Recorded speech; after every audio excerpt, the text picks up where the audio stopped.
All right, so Senator Rick Scott, a seemingly demonic apparition from the state of Florida, recently went on Fox News to defend his latest policy platform that he is unveiling as what he thinks is going to be the future of the Republican Party. And I wanted to talk about this with you guys because, listen, on this channel, I spend a lot of time criticizing the Democratic Party for pretty obvious reasons, right? They are the party that is in power right now. The House, the Senate, the presidency is under their control. But really, at the end of the day, my main criticism of the Democratic Party as it stands right now is that they're just way too similar to Republicans, both in their austerity and their endless militarism. So I think it is helpful every once in a while to remind ourselves of just how absolutely god-awful the Republican and general conservative ideology actually is. So let's go ahead and listen to this demonic apparition here, Rick Scott, basically being confronted on the horrible nature of his policies, even from a conservative host here, okay? A conservative is pushing back on this guy from the left, arguably. So let's go ahead and watch this. Recently put out an 11-point plan to rescue America, two of the big points of which are, quote, all Americans should pay some income tax to have skin in the game, even if a small amount. Currently, over half of Americans pay no income tax. It also says all federal legislation sunsets in 5 years. If a law is worth keeping, Congress can pass it again. So that would raise taxes on half of Americans and potentially sunset programs like Medicare, Medicaid, and Social Security. Why would you propose something like that in an election year? Sure. Well, John, that's, of course, the Democrat talking points. It's a 11-step plan. No, it's in the plan. It's in the plan. But here's let's think about reality for a second. First off, let's talk about Medicare. But Senator, hang on. John. So it's not a Democratic talking point. It's in the plan. And also in the plan, it says we ought to every year talk about exactly how we're going to fix Medicare and Social Security. Recently put. Okay, so first of all, the way that host asked the question, I think, was kind of off base. He asked Citizen, why would you propose something like this in an election year? That shouldn't be the question. The question should be, how the fuck could you come up with a plan like this and think that it's going to, number one, be popular, or number two, be good for the country in any way, shape, or form? So just to highlight the two main things that this host brought up here, okay? So first off, all Americans should pay some income tax to have skin in the game, even if a small amount. Currently, over half of Americans pay no income tax. So the half of Americans that he's talking about here are like literally the poorest half of Americans who straight up can't afford sometimes, or don't even meet the threshold to pay these federal taxes that he's talking about here. So he's not referring to let's make billionaires who are skirting literally tens of billions, if not hundreds of billions of dollars in taxes every single year. Let's not go after that. Let's not go after the corporations who are also using loopholes to their advantage to skirt paying taxes to the federal government. Let's not go after the richest and wealthiest Americans, where the bulk of the money within our economy actually exists. Let's make the poorest half of the country pay more in taxes in order to supplement that. It's just completely corrupt and completely insane, and also would be absolutely unpopular even amongst Republicans. So it also is like, why the fuck would you even bring this up? If this is your policy platform, if this is your ideology, you probably shouldn't be advertising it, because this would be a losing message. But the second part of this specific point that this host brought up was all federal legislation sunsets in 5 years, and if a law is worth keeping, Congress can pass it again. So listen, this isn't about him trying to, as he said at the end of this clip, protect the integrity or the long-term integrity of Social Security and Medicaid. He doesn't give a shit about that. It's literally just a way for them to automatically, by default, get rid of some of the biggest and most important programs that we have existing in the country right now, like Social Security and Medicare, and have them just automatically expire so that Republicans don't have to take on that massive political loss that would come from getting rid of those programs directly. So it would basically just be giving them an excuse to let those programs get privatized or die, essentially, and run out the clock, instead of them having to actually confront that political reality that allowing any of those programs, Medicare, Medicaid, or any other massive federal programs that people rely on, would be massively politically liable for them, essentially. It would be a massive political loss for them. So just an absolutely insane suggestion here, and it doesn't just stop there. So I wanted to actually just go through the entire 11-point plan, because half of this shit is just like laughable at face value. This is what this guy, Rick Scott, thinks the future of Republican branding should be centered around. Okay, so even just not even from a substantive point of view, even just from a marketing point of view and from a political point of view, this is like the opposite of what they should be doing, okay? And Mitch McConnell even came out and pushed back against this plan, because he's basically just saying, listen, everybody just shut the fuck up within the Republican Party and we will coast to a win, because Democrats aren't doing shit right now. You know, Joe Biden has essentially resigned to the fact that Joe Manchin is effectively being the president and isn't going to let him get any of his major agenda items through. So he's basically just a walking corpse at this point.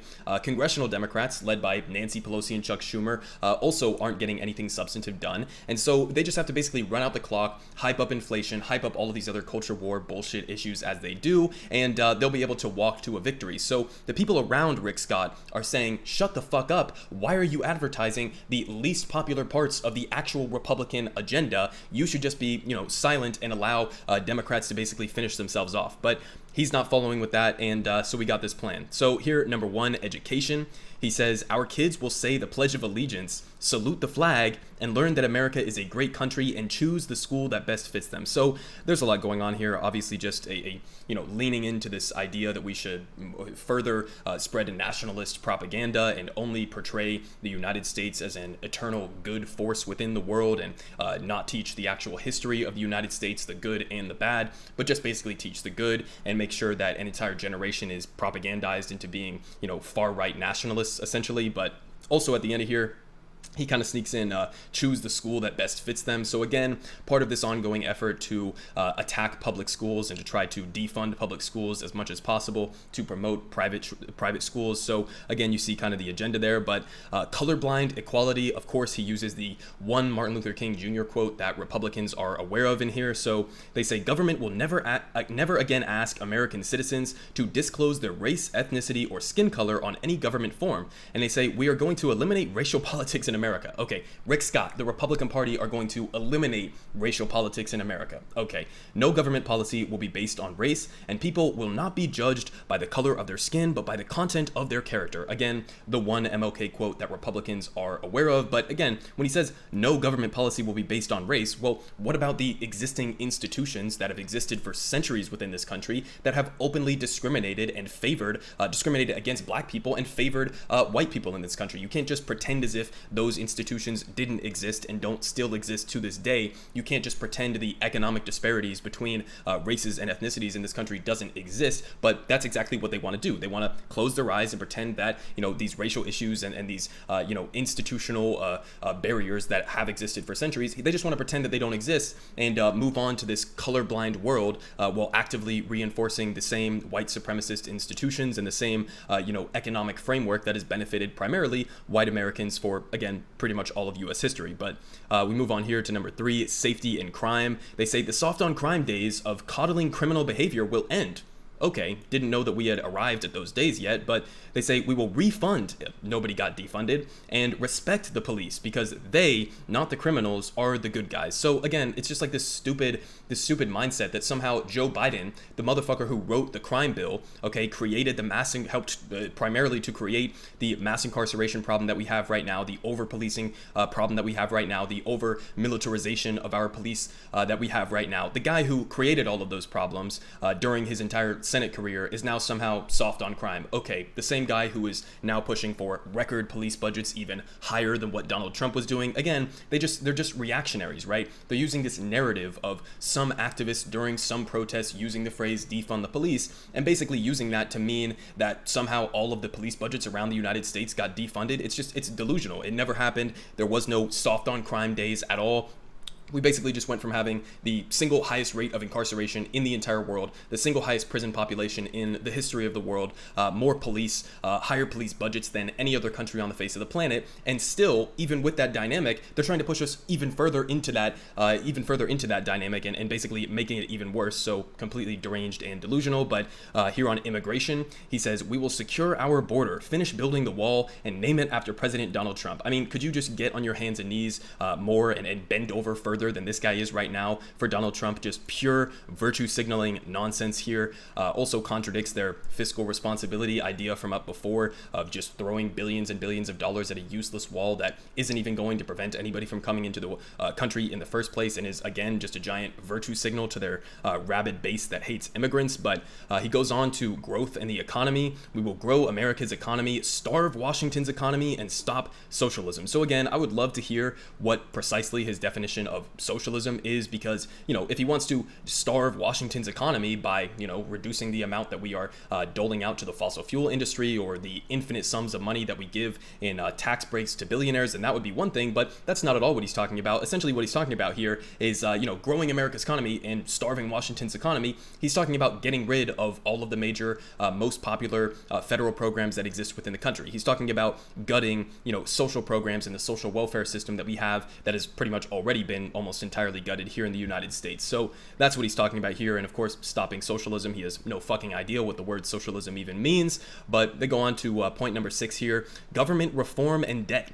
He says, we will eliminate all federal programs that can be done locally and enact term limits for federal bureaucrats and Congress. So the term limits thing, I don't know, I might be fine with that. I don't have much of a strong opinion on that either way. I don't think that the term limits would solve any of the problems with corruption that exist within our Congress, but whatever, not, again, any strong opinions on that. But we will eliminate all federal programs that can be done locally. So again, he's just talking about gutting the social safety net. That's all that means. But they continue again here with some virtue signaling on elections and feeding into conspiracies, fair, fraud-free elections. Sorry, that's hard to say.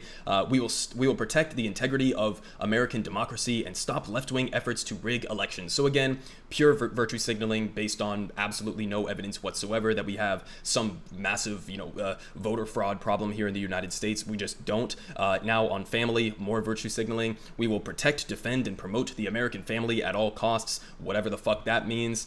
Gender, life, and science. They say men are men, women are women, and unborn babies are babies. We believe in science. So none of the abortion bills that they've been passing around the country, like the 6-week abortion bans or anything, none of that is based on science. They're basing it on this arbitrary definition of when a heartbeat starts, which isn't even necessarily an accurate scientific definition based on what the actual experts in this field are saying. It's not, a time period that makes any sense whatsoever based on the science. It's just them trying to eliminate the right for women to have control over their bodies. And of course, they just have to throw in the, classic transphobic lines because that's the current, culture war issue that they're focusing in on here. And number 10, he says, religious liberty and big tech. Americans will be free to welcome God into all aspects of our lives. What the fuck does that mean? He says, and we will stop all government efforts to deny our religious freedom and freedom of speech.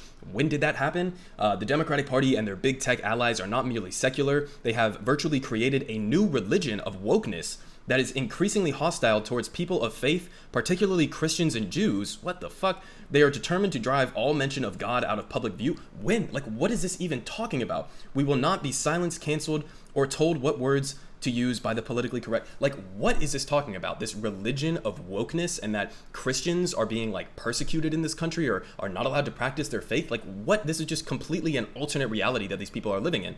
So finally, 11, America first. We are Americans, not globalists. America will be dependent on no other country. We will conduct no trade that takes away jobs or displaces American workers. If he actually meant that, that would be fantastic. But of course, he doesn't mean that. He just serves corporate America just like every other Republican does. And when it comes to actually creating, good paying, stable union jobs for the future, they could give a shit about that in the same way that Donald Trump didn't really give a shit about creating new jobs in the United States or dramatically ramping up domestic manufacturing. That's 99% rhetoric. So listen, at the end of the day, this list that he's put together here is not only just delusional on the substance of all of this and the fact that his policy agenda is essentially just Reaganomics on steroids, just pushing austerity, gutting all of the major social welfare programs while pushing an increase to militarism and also adding, a dash of culture war nonsense bullshit issues in there, whether it's anti-trans legislation or whether it's on, a patriotic, so-called patriotic nationalist education. So really just hitting all of the high notes here, but in the worst ways, because I do agree with Mitch McConnell, at least in terms of strategy on this debate. If Republicans want to win in 2022, just shut the fuck up and Democrats will, take themselves out of this race. You don't have to come out here and put the most unpopular parts of your ideology on full display. But I kind of appreciate that he's doing that. At least there's a little bit of honesty there in terms of actually stating what your policy positions are instead of purely focusing on the culture war stuff. So I appreciate it in that sense, but this is going to heavily backfire, and I guess in that way I kind of hope that he keeps putting himself out there.